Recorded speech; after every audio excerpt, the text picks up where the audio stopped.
Thank you, and I recognize Mr. Stubbe for 5 minutes from Florida. Thank you, Mr. Chairman. From the Industrial Revolution to the Digital Revolution, America has been the beacon of creativity and technological innovation and advancement.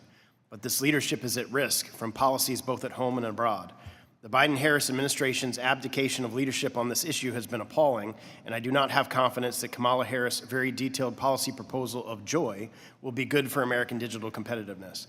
Across the globe, including from our allies, we see bad actors stealing our intellectual property, implementing protectionist policies, stifling data security and privacy, and imposing unreasonable barriers that disadvantage American companies.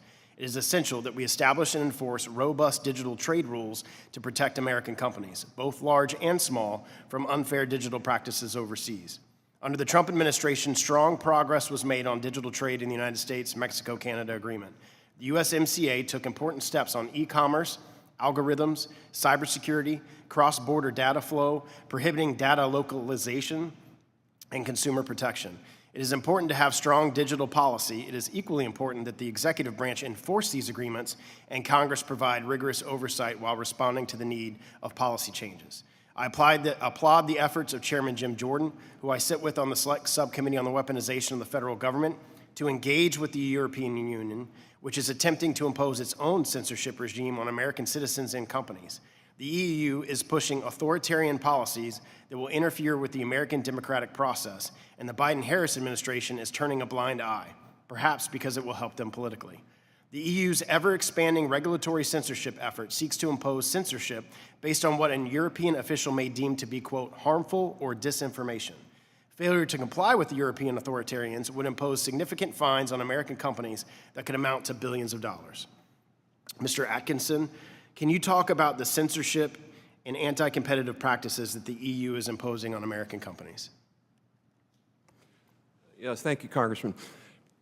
There's no question that the EU has a different standard of speech than the United States does. And we see that now in Britain, where there have been people who've been prosecuted in the last 2 months for simply making posts on social media that are legal, but not favored by the government. We would, I hope, never do that in the United States. We have a tradition of free speech. I forget who said it, but the best, I think it might have been Justice Brandeis, the best disinfectant is more sunlight. The answer to hate speech is free speech.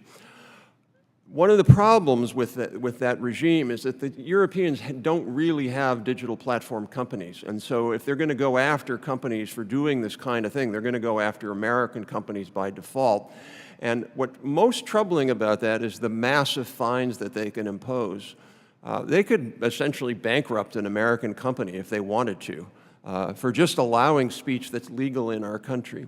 And by the way, I would add this another component is one of the key things about speech on the internet is American companies, by and large, I mean, maybe with the exception of X because they have a different view, which is their view, that's fine.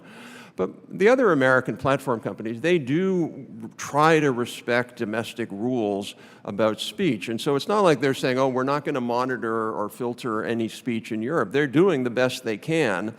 And we can argue whether we like that or not, but they're trying to comply with those rules. And the fact that they can be subject to such onerous fines for making a best effort, I find that quite troubling. It would be one thing if the companies were just thumbing their nose at the European, we're not going to abide by your rules at all, screw you. All right, but they're not doing that. They're doing the best they can, and it's an incredibly difficult process when you're seeing millions and millions of pieces of content on your site every day. Mr. Razis, am I pronouncing that correctly? Under the Trump administration, we had a massive overhaul of U.S. trade policy. Can you talk about the effect of the USMCA that had on important areas of concern like data flow, data localization, and algorithms? Congressman, thank you for the question. USMCA, which we're certainly pleased to see the bipartisan support around USMCA and a lot of these disciplines, really is the gold standard. It's the 21st century rule book when it comes to the digital economy right now. And so, to your point, it safeguards the ability of companies to transfer data across borders securely. It prohibits data localization requirements, and it protects American exporters like Workday from arbitrary and discriminatory requirements to transfer source code or algorithms to foreign governments as a condition for market access. Workday has about 75% of its business based here in North America, and so we're certainly beneficiaries of USMCA. However, we're certainly looking to export more and to new markets and would benefit from the protections within USMCA and the US-Japan agreement. Thank you, the witnesses, for being here today. My time's expired. Thank you. I now recognize Mr. Schneider from Illinois. Thank you,